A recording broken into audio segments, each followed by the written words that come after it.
Bloomberg just dropped an alarming bombshell on Elon Musk, and this scandal has the potential to seriously question the amount of power that Donald Trump has given Elon Musk. So in this video, we're going to talk about what this bombshell is, but first, speaking of how much power that Trump has given Musk, he was asked if there were any limits that he gave to Musk, and he said that no, Elon can go after whatever he wants. I wonder what you make of the criticism from Democrats that these staff reductions, the cuts that Elon Musk and Doge are doing are an unlawful power grab. And is there anything you've told Elon Musk he cannot touch?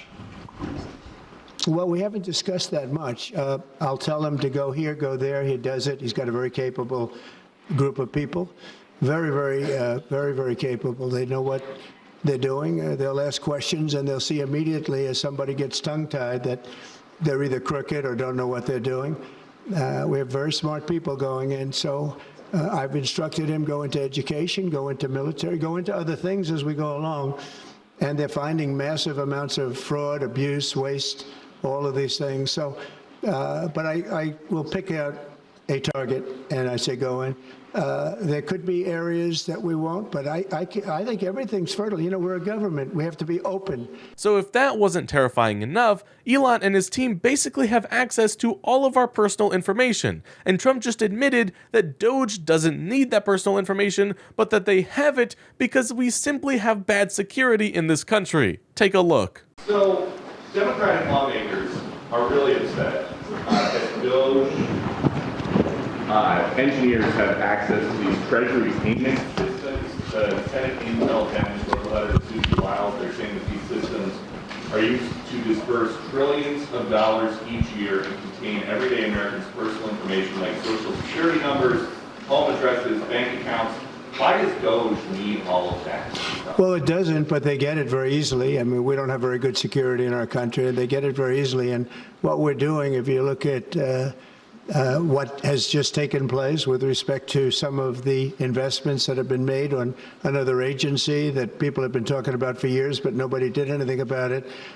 It's absolutely obscene, dangerous, bad, very costly. I mean, virtually every investment made is a con job.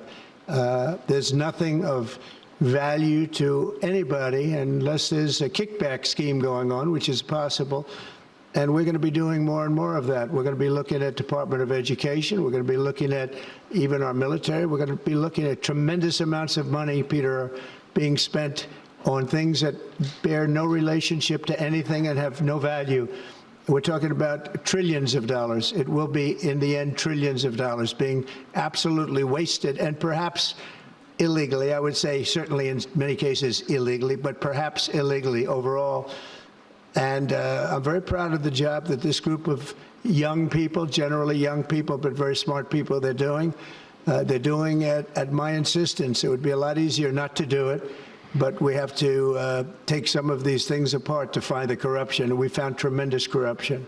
That is absolutely insane. Trump just admitted that Doge does not need our personal information, and yet he is allowing them to have access to it. And this actually relates exactly to this new bombshell that Bloomberg just dropped on Elon Musk, because it shows just how untrustworthy he and his crooked team is. Edward Korestein, a 19-year-old working under Elon in Doge, was fired from an internship after he was accused of sharing information with a competitor. Edward has been terminated for leaking internal information to the competitors, said a June 2022 message from an executive of the firm Path Network. This is unacceptable, and there is zero tolerance for this. Not only that, a spokesperson for Path Network even confirmed this on Thursday, saying, "I can confirm that Edward Korestein's brief contract was terminated after the conclusion of an internal investigation into the leaking of proprietary company information that coincided with his tenure. I think any reasonable person can agree that someone who is fired for leaking information should not have access to the data of every single American." It is so insane that we even have to be talking about this, but I think Ron Wyden, an Oregon Democrat, said it perfectly. Giving Elon Musk's goon squad access to systems that control payments to Social Security, Medicare, Medicaid, and other key federal programs is a national security nightmare. Every hour, new disturbing details emerge to prove that these guys have no business anywhere close to sensitive information or critical networks. And that statement is just proved even further with this new bombshell that Bloomberg just released. But you know it's especially bad when Trump himself admitted that they have no real need for this data, they just have access to it. Elon and his goon squad should be nowhere close to the White House or the people's data, and the fact that we have to advocate for our own security from the government is a really telling sign that things are not heading in the right direction.